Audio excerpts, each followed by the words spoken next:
Hey everybody, welcome back to the channel. It's Bumpy here, back with another video tonight. Okay, tonight I'm back with another episode of the 39. The quick spill for anyone who doesn't know what the 39 is. This is a video series I'm doing with my mate Trevor over at Double Bill Movies, where we're watching all 39 of the original Video Nasties, the section ones, and giving our sort of modern day view on them. Okay, so we're coming up to the finishing line now. I got to be honest, it's getting to the end of the journey. It's been a bit of a wild one, I've got to be fair, and tonight's movie is no exception. So without further ado, the movie we're talking about tonight is Nightmare, or for most UK viewers, they would know it as Nightmare in a Damaged Brain. Okay, so this is directed by Romano Scavolini. Okay, I don't know a lot about him, I got to be honest. There's a documentary on here that I probably should have watched before doing this video, but hey-ho. So yeah, so Romano Scavolini, the other film I know he's done is like a Rambo rip-off called Dog Tags that you can get on Vinegar Syndrome, which is actually really good. So I went into this actually with some slight high hopes. Just to get the release out of the way, Trev's got the same one as me, I'm pretty sure. So lovely slipcover, awesome artwork on the front there. Then you got this on the back here with this kid with an axe in his hand. Someone being decapitated. It's the most repulsive, offensive, degrading, gory, depraved, and horrifying movie ever made. Okay, is it true? It could well be. And then I didn't get the UK release. I got the American from Severin because you got 3 discs with this. And on the 3rd disc, you got that documentary I was on about there. Look, and you also got like 4 short films from the director. But you don't get that with the UK one for some sort of licensing reason. So that was the reason I got it. So that's the old school artwork there. The one disc is in the player because I had a quick flick through last night just to remind me, because it was a while ago I watched it. I say a while ago, it was about, like maybe a week ago. I've been trying to get his video up all for about the last week and a half, and it's just been an absolute nightmare. I fell asleep a couple of times as well, which meant I watched it from the start, maybe about 3 times. So I've seen the first half hour like 3 times, but it's good because this film is not complex in like a clever writing way. It's complex in a shitty editing way. You don't always know what's going on, but by the 3rd view of the first half, like it sinks in a bit more. But anyway, okay, so I got Trev's notes over here. I'm worried my laptop might run out of battery. Hopefully it don't. So we'll jump on with Trev's notes, and then I'll give you some of my opinion on it. Right, I'm going to move my laptop over here because it's going to make the table wobble otherwise. And just to say, whoosh, how about a cup with us? All right, so Nightmare in a Damaged Brain. This is Trev's notes, all right? So a quick summary to start us off. The more I watch this film, the more I enjoy it. This time, I really noticed the music cues and how well they set up the tone and mood of the film. They are slightly janky. That only helps the story. There's some great acting too, great location, and I love how it takes place over 5 days. All right then, yeah, so Trev says he's obviously seen it a few times and he's enjoying it more and more when he watches it. I go on to the acting and how it takes place over the 5 days and all that, first of all. So this is about a guy who's basically been locked up in a funny farm all his life due to some childhood trauma, and they like test this drug on him, and they assume it's just going to work, or they just want to see if it does work, and they just let him loose, like, just let him out on the street. They're supposed to monitor him, like, but no one gives a shit, and he just goes on his rampage, like, and he's trying to get back to Florida so he can kill his wife and kid.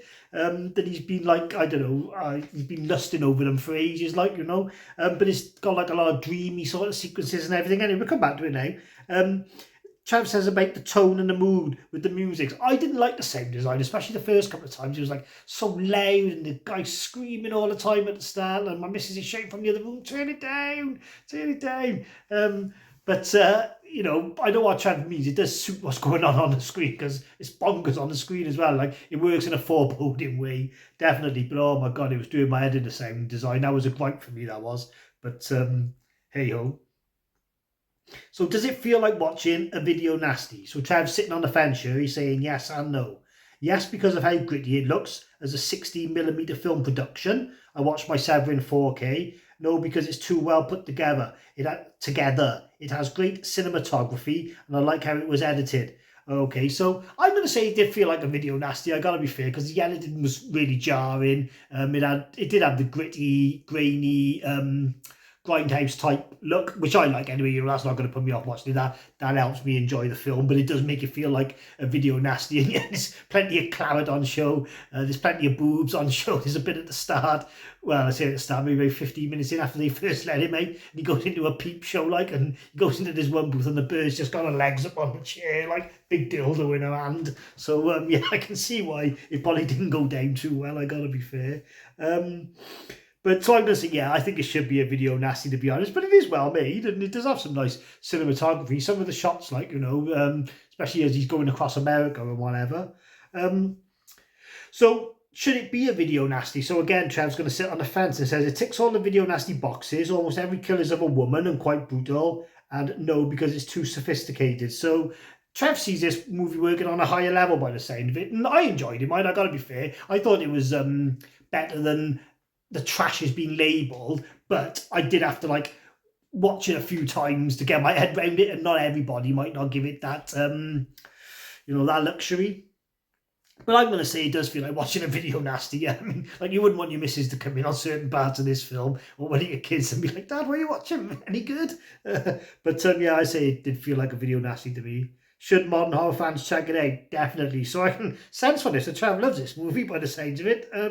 Can't fault him either. Yes, I would say modern horror fans should check this out as well, because it's got a good mix of everything. Like, it's got past trauma, psychological type horror. It's got all the gore for the gore house. It's got a good story to follow. If you like a story, it's full of tension. Like, you know what I mean? There's a guy that looks like Cheech Marin.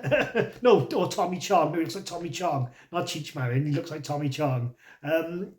Yeah, so the guy that looks like Tommy Chong. Yeah, so yeah, you should check it out. It's pretty good. And it's Italian. That's another good thing about it. So Trev's overview then. I don't know if you should have done the overview first, then a summary. I'm not sure. Hang on now. Oh, well, we'll just go with this anyway. So we follow a troubled young man who is being treated for his nightmares and schizophrenic episodes. Unbeknownst to him, he's on an experimental drug to help him. So I said he was locked up, but maybe he wasn't locked up then. It's so jarring, the start. Like, one minute he's on a bed covered in sweat, seeing like this woman's head at the bottom of the bed, and the next minute he's like in this room with these nurses pinning him down and jabbing him up. Like, so I don't really know what sort of life he was living leading up to all this, to be fair. One day he doesn't turn up for his appointment, and we see him driving to Florida. During his travels, he keeps trying to enjoy sex shows as self-therapy regarding his nightmares, with the movie opening about his worst nightmare. So yeah, you know, like, I mean, his childhood trauma does come from, like, it's not really a spoiler because you see it at the start anyway, like, from catching his dad shagging some bird, but he's not just like shagging her, like, he obviously paid her to like spank him with a wooden bloody bat, and she's like knocking the shit out of him and whatever, and he thinks he's really getting beat up, like he's tied to the bed and whatever. So yeah, so I suppose he would have the trauma from that, would force him to go to these seedy bloody sex shows or whatever. And yeah, every now and again he has these like convulsions, and he's just on the floor with all this white stuff coming out of his mouth. Oh, it's fucking hanging. A family in Florida start getting strange phone calls, and people in the area start getting brutally murdered, including a friend of the troubled young boy of the Florida family. So yeah, what I will say is, like, the guy, he goes on a rampage from wherever he is, going down to Florida, killing people on the way, and he don't take no prisoners. Like, this kid's to get it. It's just all grown-ups. It's a lot of violence is off screen, but yeah, he don't give a fuck who he kills, fair dues.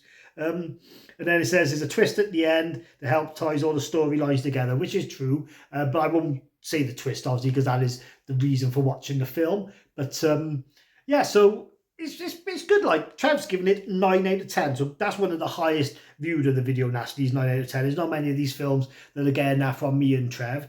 I'm going to struggle to go as high as 9, I got to be honest, but it was really good. It's definitely, you know, miles better than some of the other guff you could watch on the video nasties, but I do think that the first time you watch it especially, you may be checking the Wikipedia plot for the first half hour to see what the fuck's going on. But it does separate it into days, like day 1, day 2, day 3. So you can keep up with it in a linear way. But yeah, it's just a little bit jarring, some of the editing. I'll give it 7.5 out of 10, I will, because I did enjoy it. And it's definitely got rewatchability, I'm telling you. It's definitely one you can watch a couple of times. So Yeah, I've been Bumper. Hope you enjoyed the video. I think the next episode now, this is guessing, but where we are on the alphabet, Nightmare, I think it might be Night of the Demon. I love Night of the Demon. I'm gutted that's on Trev's channel, but I'll make sure I give him all my juicy notes.